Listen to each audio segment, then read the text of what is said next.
This is the longest border fence of the world. It goes through some of the remote areas of the Earth, and it stretches 5,614 kilometers or 3,488 miles. 5,614 kilometers, it's huge, like a line from London to New York City. But unlike than any other border around the world, this doesn't separate any country. It wasn't built for human. It was meant to keep only one thing out. Dingo. Farmers want to kill it, conservatives want to save it. Born on the wrong side of this wall is a death sentence for this animal. This enormous wire barrier that stresses through Australia's vast landscape is called the dingo fence or dog fence. It'll be so easy with the fence, you don't have to worry about dogs anymore. Dingo is an ancient wild dog found in Australia who likes to eat kangaroos. But in 1788, when Europeans bring sheep to this region and started farming them, this wild dog started to hunt them also for food. And the farmer didn't like it. So, the government started to build this fence to keep the dingo on one side and the farmer's livestock on the opposite side of the fence. In the 1980s, they started to build the fence, and after 5 years they built one of the longest man-made structures.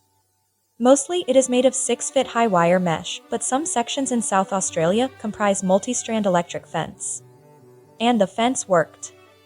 So, the farmer was happy so that the government was happy. This map shows the dingo population across Australia. Every year it cost the Australia's government $8 million to maintain the fence. The dog $1 fence will billion cost $25 million. But it was worth it.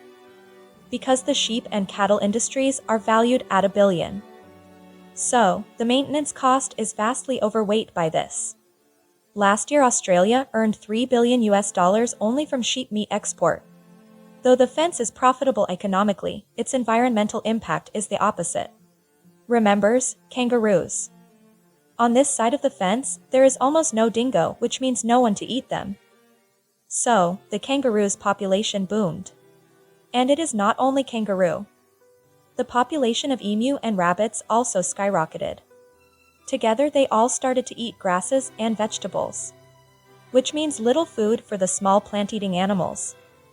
So, their population started declining. As a result, the nutrient of the soil gets changed.